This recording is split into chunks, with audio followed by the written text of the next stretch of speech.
Olá pessoal, tudo bem? Bom dia a todos, a todas. Vamos retomar nossos encontros. Bom, na aula passada nós concluímos uma parte específica da temática acerca do processo, segundo Rodrigo Lago, não, Hugo de Brito Machado, processo de concreção do crédito tributário. Ricardo Lobo Torres, perdão, processo de concreção do crédito tributário. Por que concreção? Porque o professor Ricardo Lobo Torres entende que o crédito tributário ele nasce de uma figura de uma prestação, que é o que está no artigo 3º do CTN, tributa toda a prestação pecuniária compulsória em moeda cujo valor nela se possa exprimir, que não constitua sanção de ato ilícito, instituída em lei e cobrada mediante atividade administrativa plenamente vinculada. Então, dessa concreção vai surgir um título, né, que ainda tem as características, que vai apresentar as características de certeza, liquidez e exigibilidade, mas falta-lhe a exequibilidade. E a exequibilidade vai surgir com a inscrição em dívida ativa. Então, dentro desse cenário pontual, nós temos aqui um primeiro momento, né, endoprocessual, que é a formação do crédito, que foi a nossa aula passada, né? Deixa eu só pegar aqui. Que foi a formação do crédito, que foi nossa aula passada. Aqui, que foi a nossa aula passada, essa formação do crédito, que é esse momento aqui. Então nós temos a hipódecidência, como está aí no quadro, o fato gerador concreto, a obrigação tributária principal. No momento em que temos o fato gerador concreto e a obrigação tributária principal, nós vamos possibilitar um fenômeno endoprocessual, que é a denunciação espontânea. Então vamos pegar aqui um outro slide, selecionar aqui. Nós vamos ter a possibilidade da chamada denunciação espontânea. Deixa eu jogar aqui para vocês. Nós vamos ter a possibilidade da denúncia espontânea. E o que é esse fenômeno da denúncia espontânea? É o seguinte: quando nós tivermos um tributo que não seja por homologação ou autolançamento, exemplo disso é a maioria, né? O ICMS, o ISS, o IPI, o IOF, as contribuições previdenciárias, o próprio ITR. Muita gente pensa que ITR é lançado de ofício e não é. A Lei Tributária Federal determina o seu lançamento por homologação. Então, tivermos diante desses tributos, não tivermos, é possível que o contribuinte previamente informe ao fisco que ele não recolheu a menor, deveria, portanto, recolher, justamente para evitar o quê? Para evitar aqui a representação fiscal para fins penais. Lá no dispositivo, tá? No dispositivo específico da denúncia espontânea de infração tributária, temos o artigo 138, tá? Como tá no... Eu vou fazer assim, pessoal, que fica até mais interessante a gente trabalhar e explicar. Lá no artigo 138, ele traz a seguinte colocação, ele diz o seguinte, que a responsabilidade fiscal ela é excluída pela denúncia espontânea da infração. Então essa denúncia espontânea, ela decorre de quê? De dois pilares associados. Segundo o STJ, o primeiro pilar associado é um pilar ético, um pilar de natureza idônea, porque todos estão falíveis a errar. Não é um erro de quem quer cometer um ilícito, senão nós vamos ter a nossa primeira aula de crimes contra a ordem tributária. Então, não é um errar no contexto, no pressuposto básico de arrependimento eficaz, espontâneo, que nós vimos em penal né, que tem uma diferenciação muito clara no que tange a esfera dos crimes contra a ordem tributária. Né? É bem diferente a sua lógica. E aqui especificamente é no sentido de que o camarada simplesmente teve um erro, um vacilo, um comportamento que, se deixar como está, poderá levar a uma representação fiscal para fins penais. Não estou falando aqui de retificações, de correções de ordem material. Estou falando aqui de um comportamento que, se deixar como está, pode comprometer a parte do contribuinte para fins penais.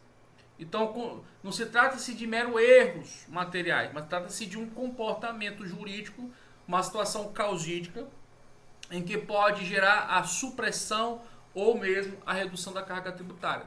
Porque o mero erro formal e material, ele é corrigido de ofício por arbitramento, conforme for a situação em comento. O auditor ele fala a correção lá, tá? No próprio artigo 149 do CTN. Ocorre que, se esse comportamento, esse erro material e formal gerar uma supressão, uma redução da carga tributária, e houver nesse sentido dolo, porque os crimes contra a ordem tributária, os típicos crimes de sonegação, eles têm somente o elemento do dolo. Eles não admitem a forma culposa. E não obstante, segundo alguns autores, né, o Bittencourt, por exemplo, eles entendem que também pode haver o dolo indireto, em especial modalidade, o dolo eventual. Né, porque tem o dolo alternativo, o dolo eventual, e principalmente o dolo eventual. Mas nós vamos ver isso com calma. Então, voltando aqui desde o início. Então, o que é que nós temos aqui? Nós temos... Deixa eu tirar esse aqui, não me interessa. Nós temos aqui que o primeiro momento de toda a cadeia que forma o processo administrativo fiscal, ela tem um preâmbulo, que é a formação do crédito tributário. Esse preâmbulo, que é a formação do crédito tributário, ele não é um elemento processual. Vou deixar muito bem claro para vocês. Ele não é um elemento processual, a não ser que ocorra o lançamento fiscal. Então, no lançamento fiscal, aí sim eu tenho um elemento processual. Bom, como é que eu posso ter uma formação processual tributária sem que haja lançamento e seja anterior ao mesmo, quando ocorra? É quando a Receita Federal, o corpo de auditoria, está fazendo exames preliminares, uma fiscalização preventiva, para verificar o comportamento do contribuinte. Inclusive, nós temos lá no CTN, no artigo 116, depois eu confirmo aqui no computador, que fala da desconsideração de atos e negócios jurídicos. Então, enquanto está tendo um elemento de persecução, é possível sim ter um processo administrativo sem ter lançamento. Mas a regra mesmo eu ter um processo administrativo quando eu tenho o lançamento. E lançamento, segundo a doutrina, ela pode ser ato e procedimento ou somente procedimento. Né? Então ela pode ser ato, procedimento ou procedimento. Então, o que nós trabalhamos é a ideia de ato e procedimento simultâneo. Tá? Nós olhamos que ela também é um ato que decorre do seu último elemento, que é a notificação do contribuinte, mas também é um procedimento, nos termos do artigo 142. Muito bem, isso tudo a gente viu aí na aula passada. Só que, o que ocorre aqui? Daqui a pouco eu vou ditar para vocês. Vamos supor que o contribuinte, ele, ali no momento em que ele está fazendo a sua atividade humana, no âmbito do trabalho, no âmbito do seu dia a dia, no âmbito da empresa, o contador, o advogado, o economista, o que importa, o sócio, o que importa. Lá ele identifique que ele deveria ter recolhido, deveria ter informado adequadamente um tributo. E aí, em cima dessa informação prestada, deveria ter recolhido a mais. Então, nesse caso, e não sendo um tributo sujeito ao lançamento por homologação ou autolançamento, é o caso de denúncia espontânea. Bom, Isso, pessoal, inviabiliza o quê? A representação. Inviabiliza o quê? A representação fiscal para fins penais. Por quê? Porque não havendo a denúncia espontânea, vai gerar o quê? Uma representação fiscal para fins penais. E temos aí a ADI 4980, como eu disse no começo da aula, que foi uma importante decisão tomada pelo Supremo Tribunal Federal em sede de controle de constitucionalidade de forma concentrada, onde o Tribunal Pleno ele fixou vários elementos importantes, dentre eles a questão que envolve especificamente o dias a quo da pretensão punitiva em si. Por que acontece? Se você pegar, eu tenho até um livro agora de 2023 aqui que chegou ainda com essa colocação. Tem muitos autores que entendem que a persecução penal ela independe da persecução tributária ou fiscal, de modo em que pode o Ministério Público ele fazer as devidas apurações e, em razão do mesmo, promover a denúncia. Lembrando que os crimes contra a ordem fiscal, ordem tributária, são crimes que exigem uma ação penal pública incondicionada. Então não precisa de representação por parte do ministro da Justiça, não precisa de representação da vítima. Ela não é condicionada, ela é incondicionada. Então, o que ocorre nessas questões? Muitas das vezes o Ministério Público ele se valia de procedimentos preliminares investigativos com base de dados com a Receita ou até mesmo por ele mesmo identificado por denúncias anônimas, e aí ele promovia, segundo os elementos ali factuais, a denúncia, né, a ação penal. E isso muitas vezes sem ter execução fiscal. Então o que o Supremo disse o seguinte? O Supremo disse que para que haja ajuizamento, o oferecimento da denúncia, é imprescindível, melhor dizendo, que haja o lançamento definitivo do crédito tributário. E vimos na aula passada que o lançamento definitivo do crédito tributário não se dá pelo esse primeiro lançamento aqui que inicia-se o processo administrativo tradicional. Não é. O primeiro lançamento que surge o crédito tributário, ele simplesmente desperta o tributo que é uma prestação para se tornar um crédito. E esse crédito tem certeza, liquidez e exigibilidade. Mas ele não tem a exequibilidade. Aí vem uma outra pergunta. Então, para que haja ajuizamento da oferência da denúncia, eu tenho que ter a inscrição em dívida ativa? Não. Porque a inscrição em dívida ativa ele é um procedimento de controle de legalidade realizado pelo procurador, pelo representante jurídico da Fazenda Pública. Então, o representante jurídico da Fazenda Pública ele que realiza o controle de legalidade para que esse título tenha a exequibilidade. Mas ele já tem de forma clara quando ocorre a construção definitiva, aqui nesse momento final, aqui nesse, destacando aqui, deixa eu aumentar um pouquinho para vocês, nesse momento aqui eu já tenho, portanto, pelos termos do artigo 174 CTN, eu tenho a certeza de um crédito devidamente consagrado em favor do fisco ou da fazenda. Eu só não tenho a execuibilidade. Então veja, eu posso ter uma notificação de lançamento para que o contribuinte A pague uma dívida de 10 mil reais. E nós vamos, inclusive, existe o princípio da presunção de inocência fiscal que nós vamos ver hoje. Então, vai havendo uma discussão administrativa, uma impugnação administrativa, o delegado da Receita Federal vai decidir, não conformado o contribuinte, entra com recurso administrativo e vai para o CARF, em uma das turmas do CARF. Tá. E aí o que vai acontecer? Havendo o julgamento final, decisão final, constitui definitivamente o crédito tributário. E essa construção definitiva do crédito tributário produz coisa julgada administrativa. Então, bem aqui eu já tenho uma coisa julgada administrativa. Essa decisão, devidamente publicada, devidamente amparada pelo contraditório para a defesa, eu já tenho uma coisa julgada administrativa. Então, a partir dessa decisão, aí sim, vamos ter a representação fiscal para fins penais. E depois da representação, aí sim, poderá o Ministério Público promover a sua competente ação. Então, cuidado aqui na sequência. Então, para a gente entender melhor ainda, vamos voltar aqui à leitura do artigo 138 e vamos ler com calma e daqui a pouco eu vou ditar para vocês aí anotarem. Bom, o artigo 138, quem tiver alguma dúvida, por favor, que eu já vou partir aqui para próximas informações. Pergunte logo. Alguém tem alguma dúvida? Não. Vamos lá. Então, tranquilo, professor, tranquilo. O artigo 138 diz que a responsabilidade.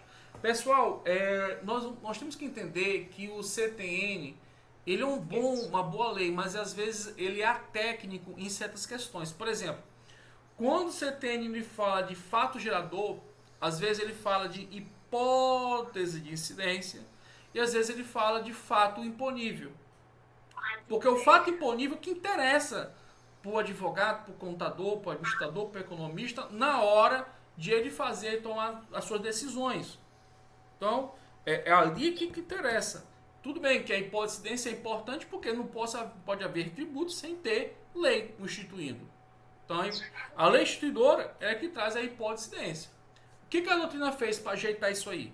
Ele diz o seguinte, que o fato gerador, quando estiver referindo-se à hipótese de incidência, veja, quando o fato gerador estiver se referindo à hipótese de incidência, eu tenho um fato gerador abstrato. Nós vimos isso nas aulas anteriores.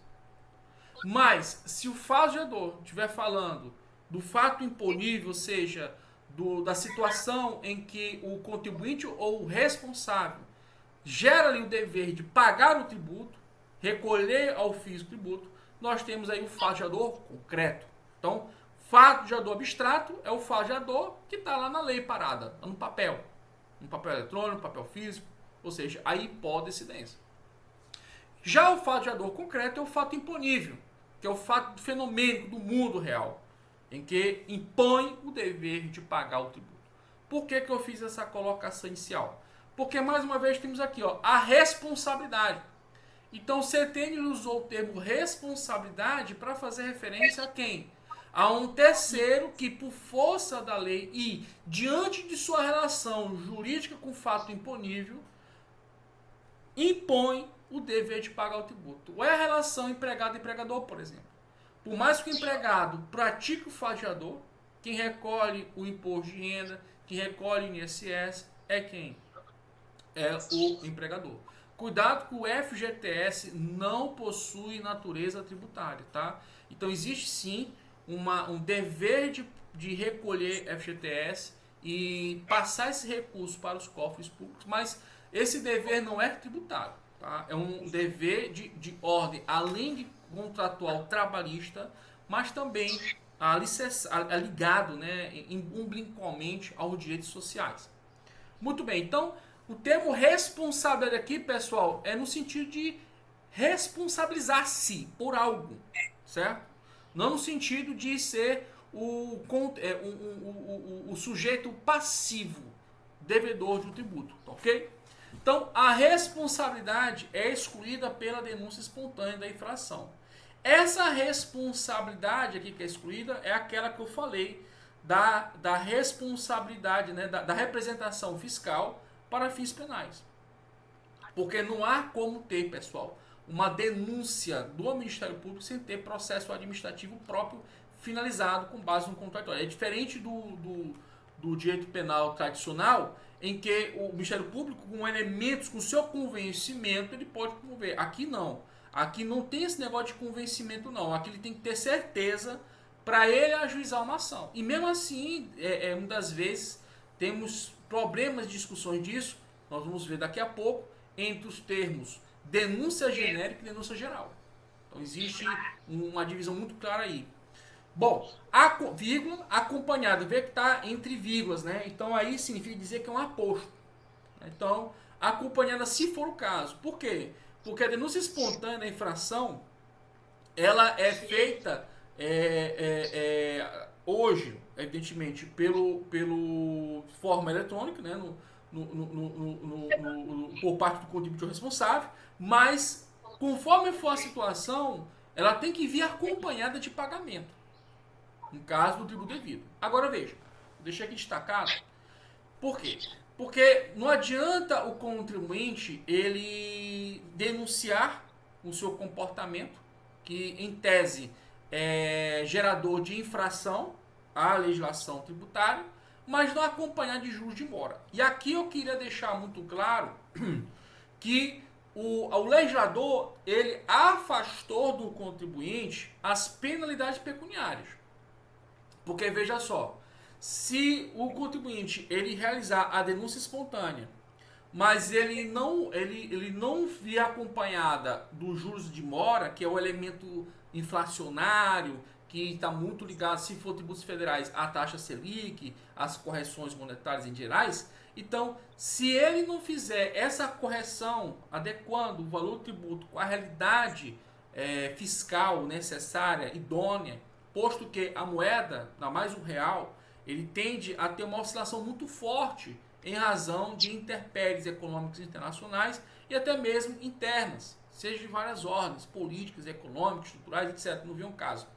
Então, de maneira tal que existe no âmbito federal, por exemplo, os tributos federais, existe um indexador que permite essas correções, que é a Selic. E aí, de forma correlata, isso vai fazer como modelo de taxa de juros padrão para atualizar valores de tributos, valores de dívida, de precatório, etc, etc. Então, não adianta você informar que teria que pagar um tributo em si. Você tem que pagar o tributo e informar, de fato, pagar o tributo e também o apresentar coerentemente atualizado. É aquele mesmo raciocínio que eu falei para vocês quando o indivíduo ele impugna administrativamente contra a Receita Federal um outro tributo, mas ele não faz o depósito prévio, sabe? Ele não realiza o prévio depósito.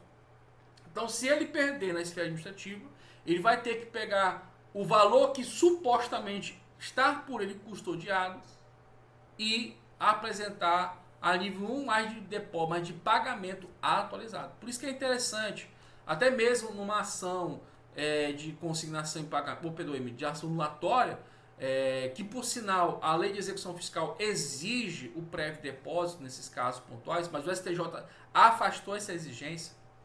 Mas é importante esse processo pontual, posto que, porque quando ocorre o ajuizamento especificamente da ação anulatória, ou anulatorial, como vocês queiram, quando ela é acompanhada devidamente, conforme a LEF, que é a Lei 6.830 de 80, do depósito montante integral atualizado, congela o valor em termos de quê? De repercussão econômica para o contribuinte. Ou seja, se ele perdeu, é um dinheiro lá que está separado, que já não é mais dele. Então isso aqui é importante ser examinado. Então veja, quando há denúncia espontânea, o que afasta? A multa, que a gente estudou na aula passada.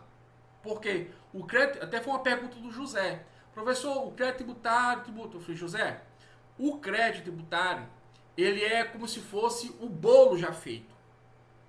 E o que é os ingredientes do bolo? O principal que é o trigo, que é o tributo. Aí depois vem o açúcar e tal. Então o crédito tributário ele já é a soma. Então a gente nem mais discute o que é tributo. A não ser a relação jurídica que envolve para impugnar que o contribuinte não é contribuinte do imposto de renda, ou do IPTU, mas sim do ITR, por exemplo, que é muito comum isso. Então, de toda maneira, o crédito tributário já é um bolo feito, que tem todos esses ingredientes. Então, dentro desse sentido pontual, se tiver a denúncia espontânea, fica de fora a multa. Até coloquei aqui uma observação, depois vocês leem. Bom, aqui é uma conjunção alternativa, tem vírgula ou seja, separou. Então, a denúncia espontânea vai ser acompanhada, se for o caso, do tributo devido e do juros de mora ou do depósito do montante arbitrado pela autoridade administrativa. Esse montante arbitrado, pessoal, é quando a autoridade fiscal, previamente ciente da ocorrência eu poderia não dizer elisão, mas de uma potencial evasão fiscal, né, de uma potencial evasão fiscal, é arbitrado o valor que desse valor deve ser recolhido pelo contribuinte. Então, existem essas duas situações pontuais, cada caso examinado nas suas particularidades. Mas, de toda maneira, toda denúncia espontânea vem acompanhada do tributo devido e os juros. Agora veja, o parágrafo único nos traz a seguinte informação: não se considera espontânea denúncia apresentada após o início de qualquer procedimento administrativo ou medida de fiscalização relacionados com a infração. Aqui temos que ter muito cuidado, porque olha só, a lógica da relação tributária, a lógica da relação jurídica tributária, cadê? Aqui. A lógica da relação jurídica tributária, a lógica eu falo, eu digo a regra, por assim dizer, a regra pragmática, não a regra legal, o pragmatismo da matéria, para quem atua, vive disso. Então, pragmaticamente, o normal é, poxa, iniciou o lançamento fiscal, eu tenho aí um procedimento administrativo tributário. Mas lembrem que a Receita Federal, ela poderá, dentro da sua atuação, examinar certos livros, examinar certos elementos, certas informações e verificar a autenticidade ou não dessas informações. Então, olha só, se a Receita Federal, eu coloco sempre Receita, pessoal, porque as provas que vocês vão fazer é a nível federal. Então, o que foca. Lógico que o Cefaz, o Cenfaz, que é o municipal, também faz dessa mesma forma, segundo os seus limites. Mas se tiver um procedimento prévio de apuração, de fiscalização, e nesse procedimento prévio identifique uma impropriedade contábil, um não recolhimento, uma informação equivocada, um livro fiscal que tenha alguma informação inadequada ou ausência dessa informação, aí, meu amigo, eu já tenho um procedimento administrativo prévio. Então, a denúncia espontânea ela só tem sentido quando o fisco não prestou atenção ou não tinha como ter acesso a essa informação. Isso aqui é muito interessante, nunca caiu isso na OAB, mas já vi cair em outras provas. Então veja, a denúncia espontânea ela só faz sentido, se o fisco não teve acesso a essa informação, porque não tinha como. 2, porque não foi apurado esse fator. Porque muitas vezes os tributos, ano a ano, você está pagando, vamos supor, o PVA e IPTU, você está pagando periodicamente. Mas você teve um aumento de matrículas, o imóvel ele aumentou. E essa informação, supostamente, não foi passada para a prefeitura. E aí, no ano seguinte, você pagou o IPTU normal do ano retrasado.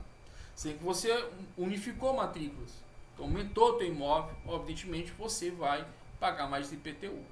Então, a denúncia espontânea ela sempre tem sentido quando ela é anterior a qualquer medida de persecução do crédito tributário. Persecução no sentido de perseguir mesmo.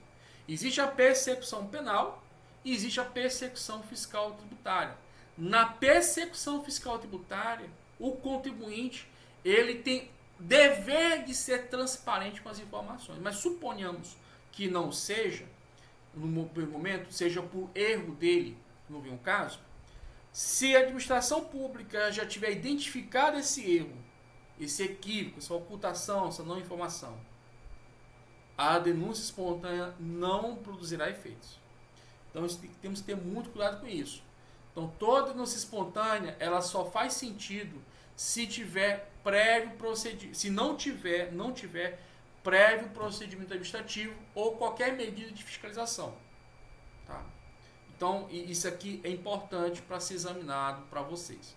Há uma súmula, que é a 360 aqui no quadro já, que diz o seguinte, que já tinha adiantado, só que eu não tinha falado aqui a súmula.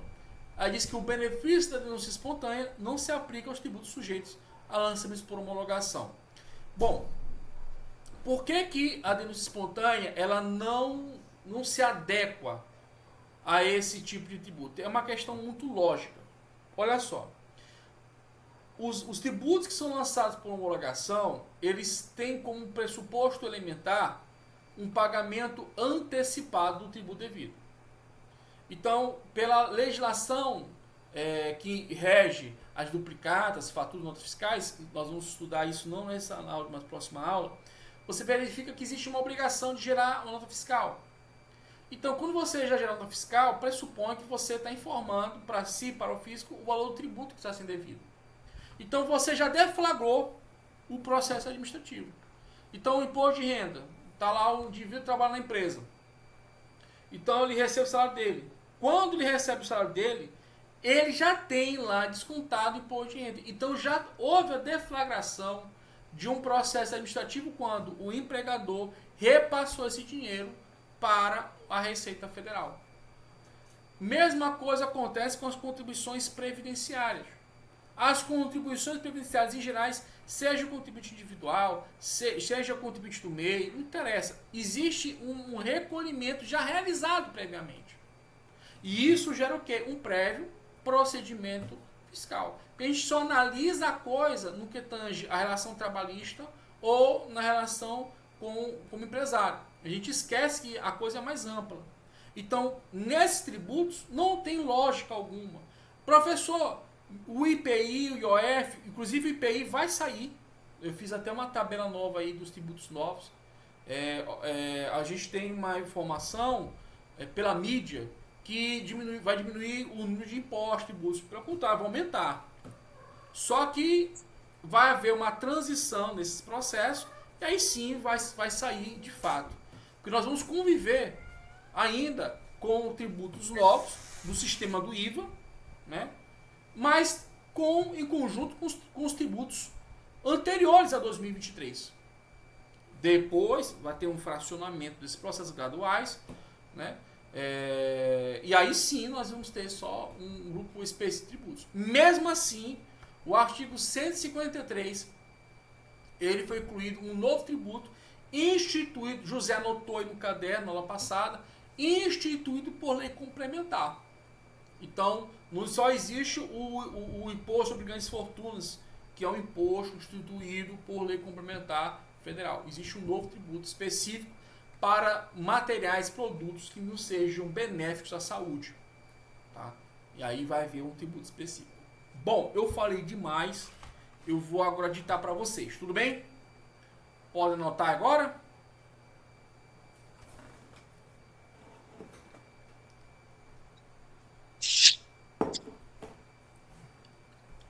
Pode, pessoal?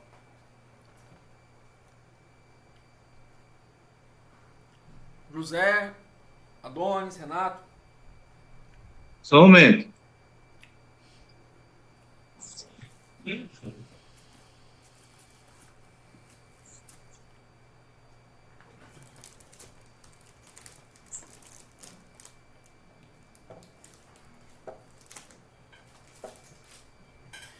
O que tem de livro... Eu tenho um autor de tributário que eu gosto demais. Gosto mesmo. Eduardo Sabag. Mas eles estão batendo na tecla de misturar. Para mim não é nem culpa do autor, é culpa da editora que faliu, que foi a Saraiva. De misturar livro físico e livro virtual. Isso nunca deu certo. Porque quando você compra um livro, ou você compra um livro 100% virtual, um e-book, ou você compra um livro físico. Aí para você comprar um livro meio físico, meio virtual, você vai perder cliente. Hoje tem muitos livros bons de tributário, né? Eduardo Sabag era um para mim, mas aí com essa história de meio físico, meio virtual, ó, eu comprei um recente dele em 2022. Eu tinha que fazer um material, inclusive do meu livro. E aí ficou fragmentado um livro físico e muita impressão. Eu gastei aí folha, tinta, tempo. Isso não existe, cara. Ou você compra um livro físico, ou você compra um livro virtual. Eu entrei em contato com a Becalete, quem vai ser, inclusive, vai fazer a revisão editorial é a doutora Gleice, a professora Gleice. Vocês sabem que ela é professora de TCC, né? Ela tem alunos da UFMA, tem alunos da UNDB, ela tem alunos também da Estácio, lá do curso dela. E ela quer fazer a minha revisão editorial, do texto, da redação e tal. E eu tava conversando com ela. Porque ou você compra um livro. Cara, quem vai comprar um livro virtual, ele não quer comprar um físico, a não ser que venha de brinde. E quem compra um livro físico, ele não quer um livro virtual, a não ser que venha de brinde. Ou ele compra os dois. Aí faz um livro, o cara quer comprar um livro físico, com tributos em espécie, que é importantíssimo assunto, vindo em PDF e mais. O livro dele vem comentários. Pô, já é para montar o livro todo encaixado, já com a reforma tributária, não comentários. Pô. Comentários você compra um livro separado. Então o estudante, o leitor tem que ser esperto. Anota aí, pessoal, vambora?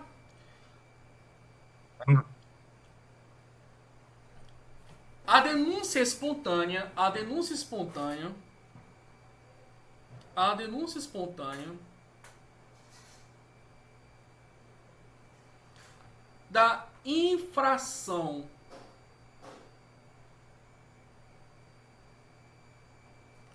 prevista no artigo 138 do CTN,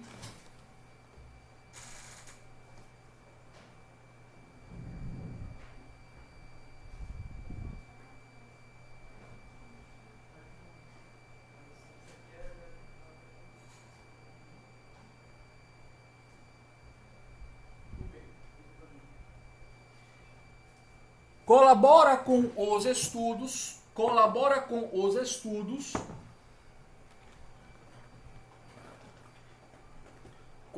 com os estudos do direito tributário penal.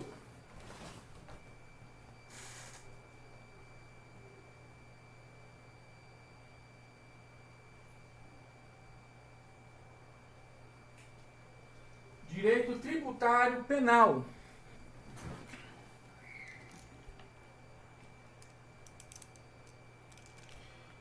Vírgula. Possuindo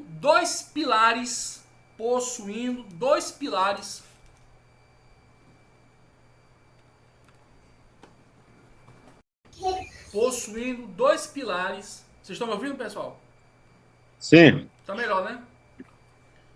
tô ouvindo. Possuindo dois pilares endógenos.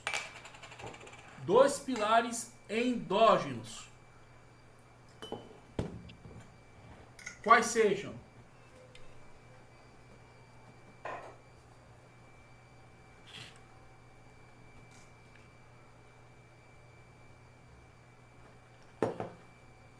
sejam? Um, a dimensão ética.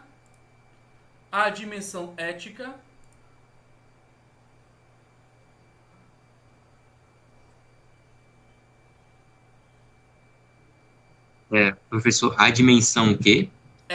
A dimensão ética. Do-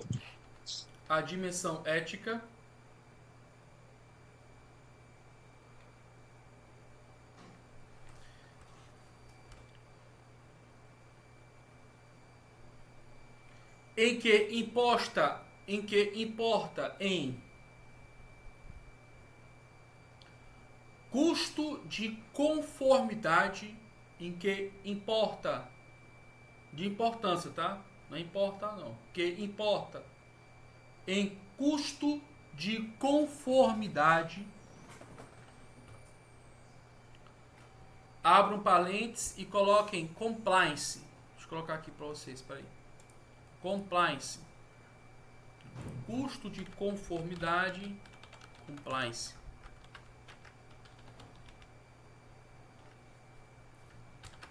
Custo de conformidade, entre parênteses, compliance. E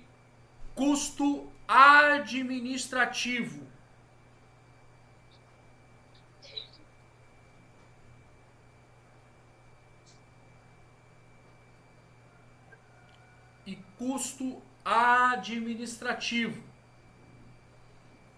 Coloque entre parênteses.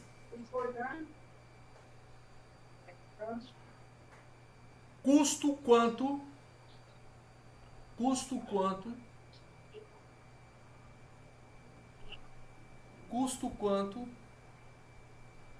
a atividade desempenhada,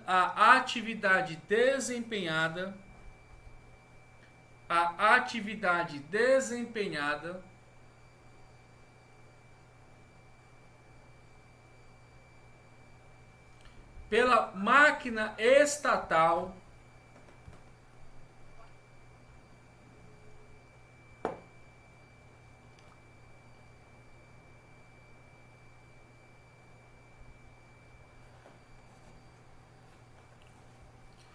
para fiscalizar e apurar,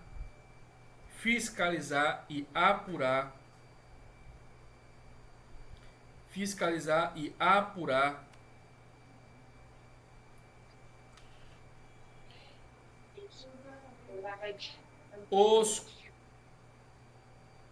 contribuintes irresponsáveis.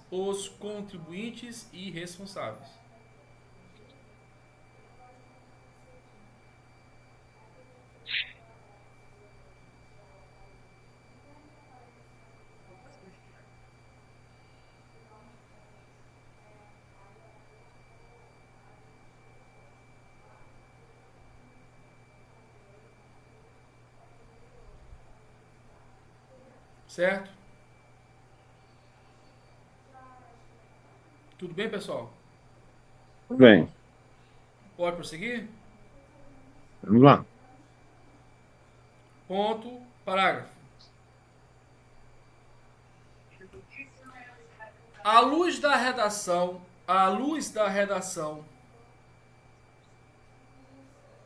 Professor, esse daí é o 2 ou é a continuação ainda do item 1? Isso, é continuação. Ponto, parágrafo, continuação.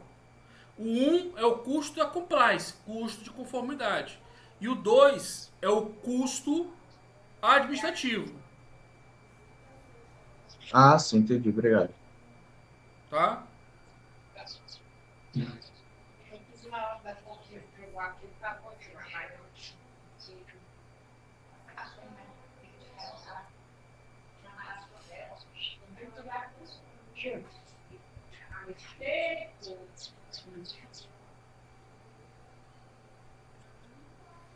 Certo, pessoal? Só repete aí novamente o parágrafo, o que o senhor acabou de falar. À luz da redação, não é isso? Isso. Isso, valeu, À obrigado. luz da redação do artigo 138 do CTN,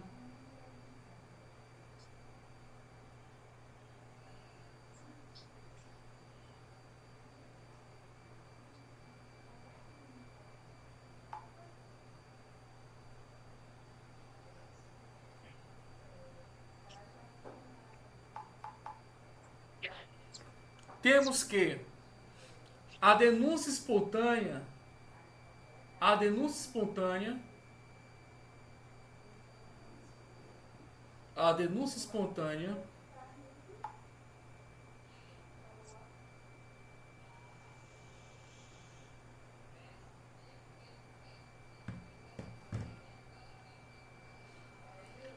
deve ser realizada sempre antes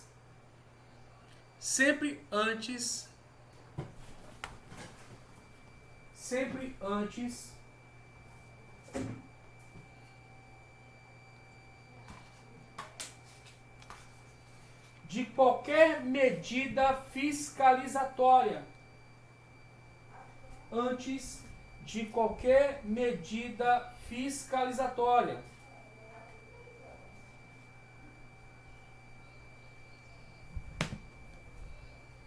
Antes de qualquer medida fiscalizatória.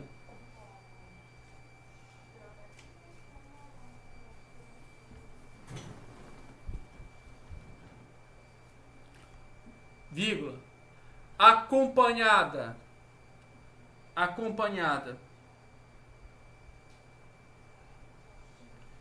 Se for o caso. Acompanhada, se for o caso.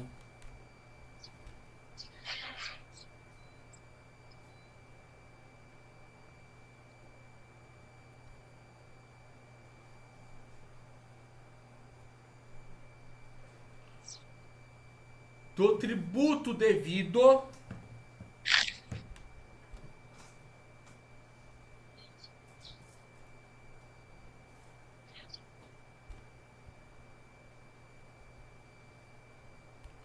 e juros de mora tributo devido e juros de mora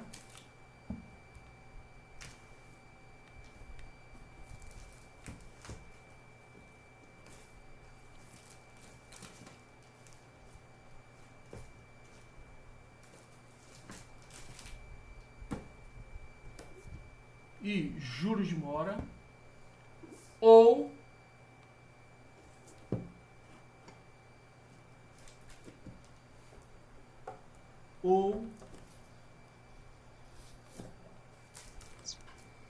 com base nos valores apurados,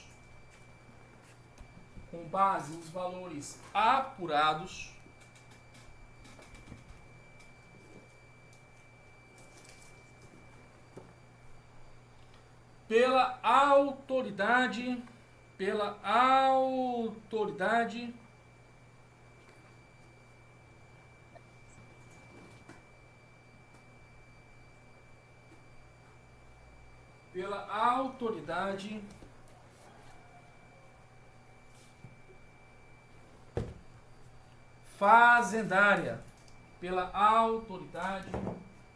fazendária,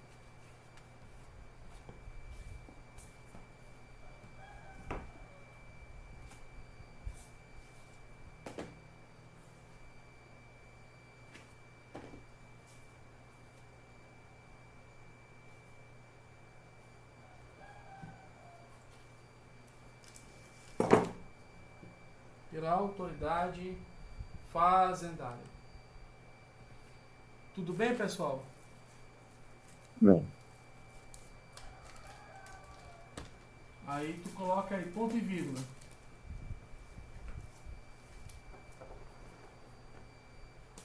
Ponto e vírgula. Coloca assim. É importante destacarmos que ponto e vírgula. É importante destacarmos que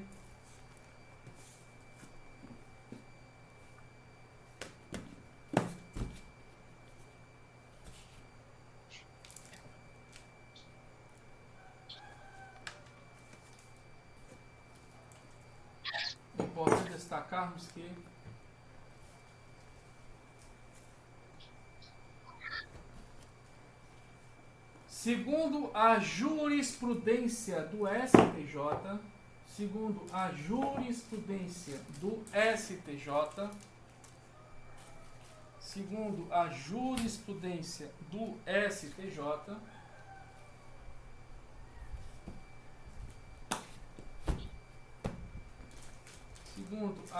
do STJ,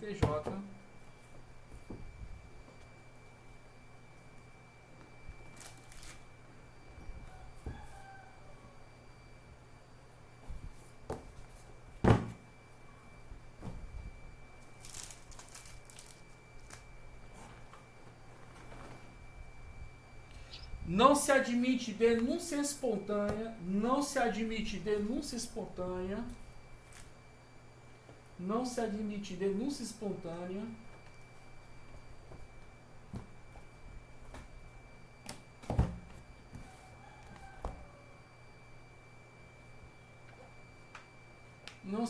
denúncia espontânea,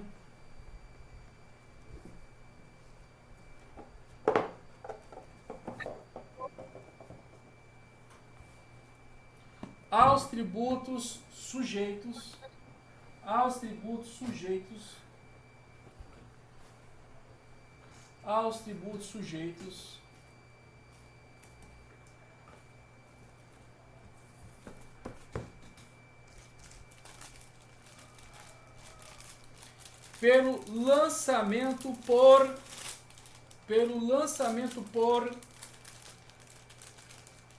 pelo lançamento por Homologação.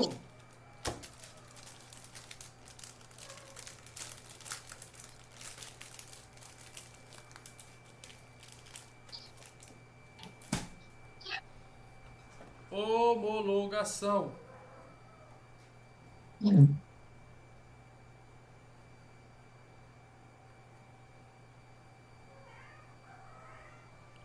Conforme redação dada,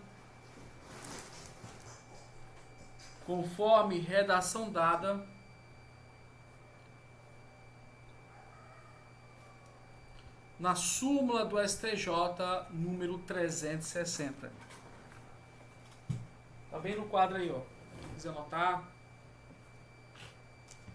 Súmula do STJ 360.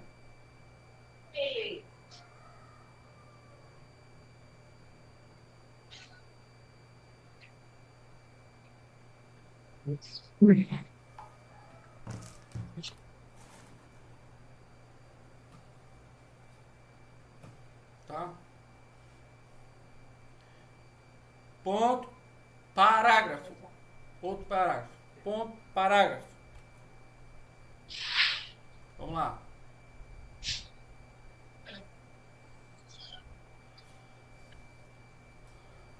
A denúncia espontânea. Com S, viu, gente? Já peguei prova, quero colocar com X. A denúncia espontânea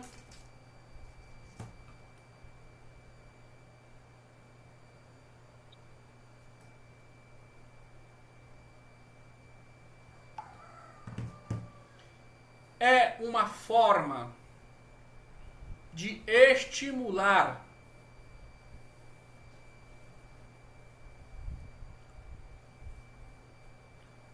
a arrecadação de tributos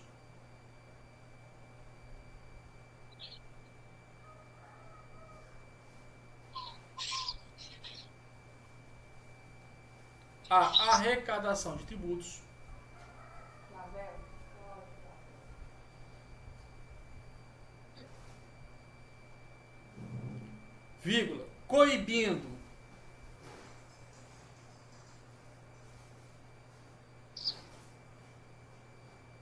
evasões ou sonegações fiscais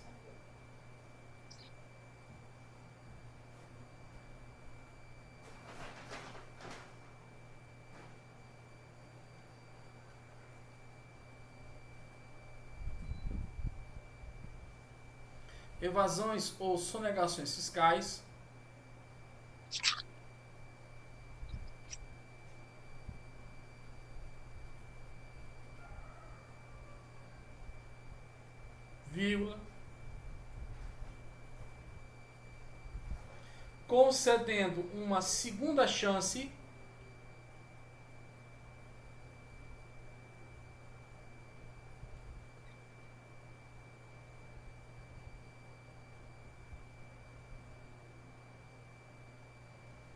ao sujeito passivo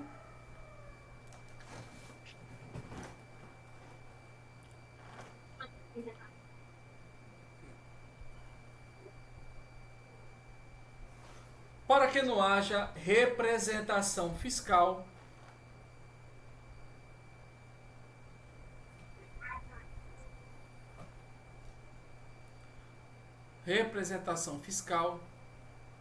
para fins penais.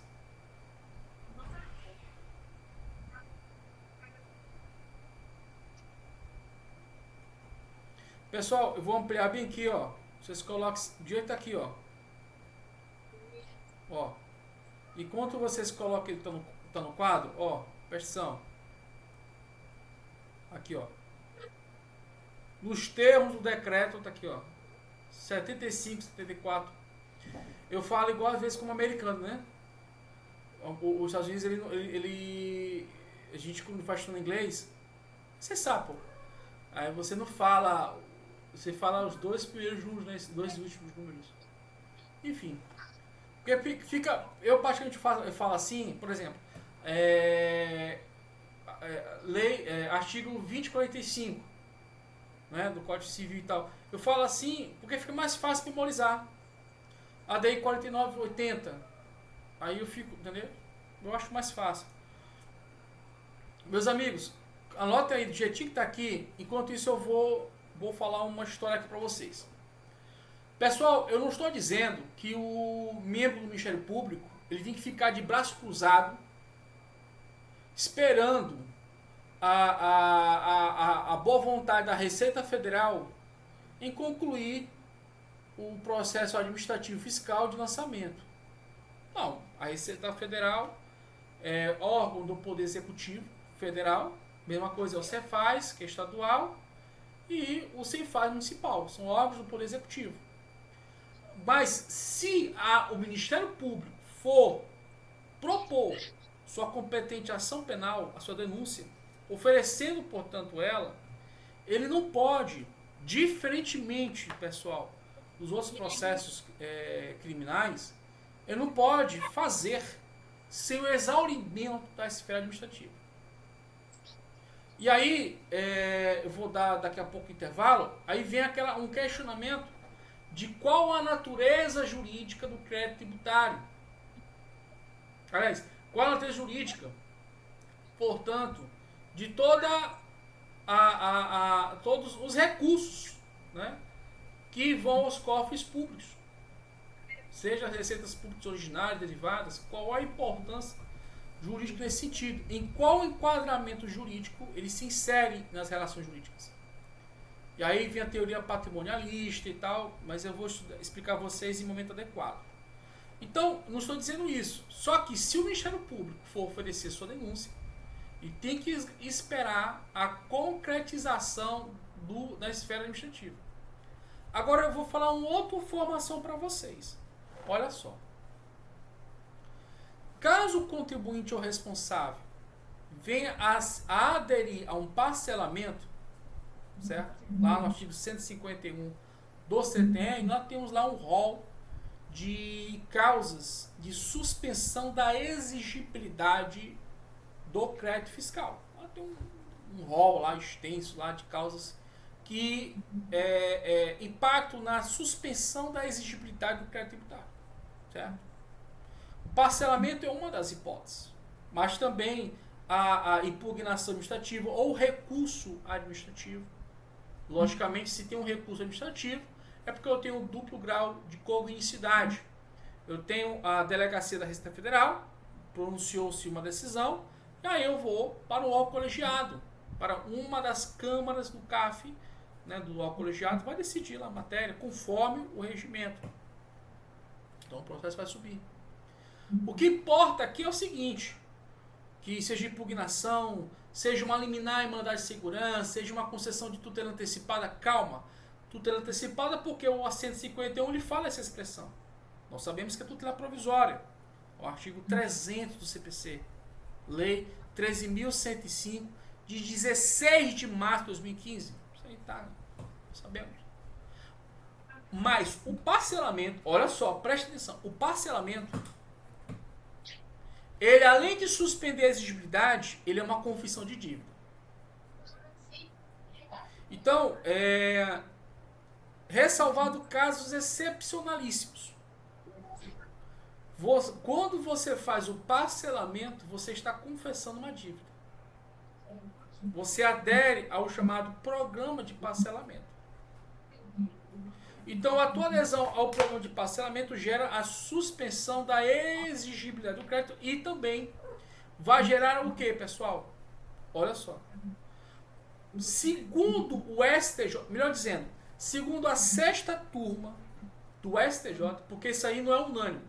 Vou te dar um exemplo aqui, não muito recente, no Tribunal Regional Federal da 5ª Região, uma decisão aqui que, inclusive, eu coloquei no meu livro. Ela traz o entendimento de que, mesmo em sede de parcelamento, o juiz vai receber a denúncia e não vai julgar como prejudicada mesma, como inépcia ou como falta de justa causa. Não vai. Isso é decisão do TRF5. Então, esse é um entendimento que reverbera muitos tribunais do Brasil.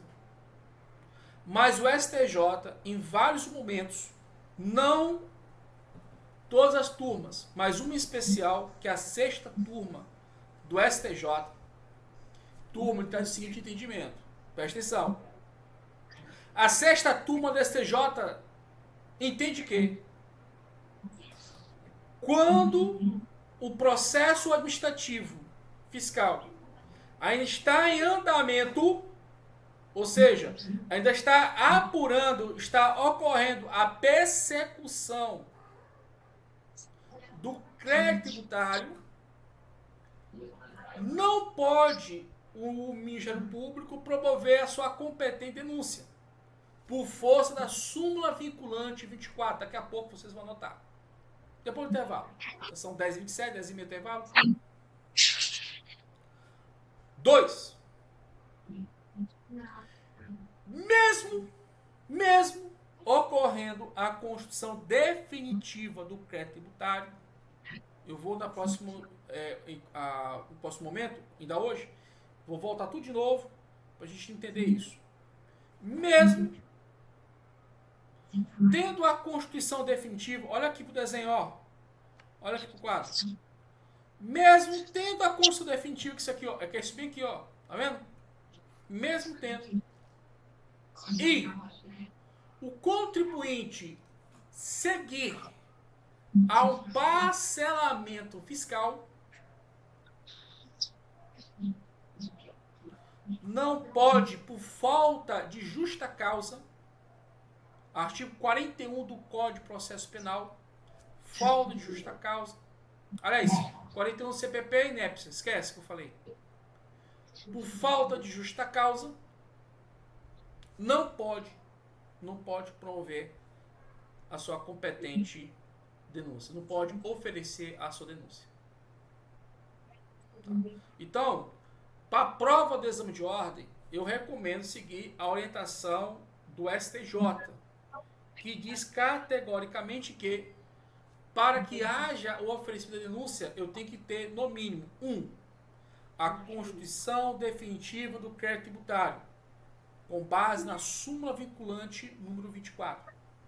2. Não pode haver nenhum parcelamento. Cuidado, que parcelamento, seja na esfera civil, seja na esfera tributária, parcelamento de dívida é confissão de dívida, ok? Parcelou, confessou. Tudo bem? Pessoal, Tudo bem. alguma dúvida aí? Pairando alguma coisa? Porque eu queria dar um intervalo, são 10h29. E aí eu dou um intervalo rápido pra gente e a gente volta. A aula tá boa, tá legal, temos interessante. Nós estamos aí com Adonis, Adonis é computador. Com certeza ele já sabe tudo isso aí. Só tá revisando. Beleza, pessoal? Beleza. Renato? Beleza, tranquilo. Opa, tranquilo. Então dá um intervalo aí. Vou fechar aqui a câmera e também a gravação para não ficar pesado o vídeo na hora de passar aí para vocês assistirem. Pessoal, então daqui a pouco, 15 minutinhos no máximo, vou tomar um café aqui com minha esposa e já volto. Ok.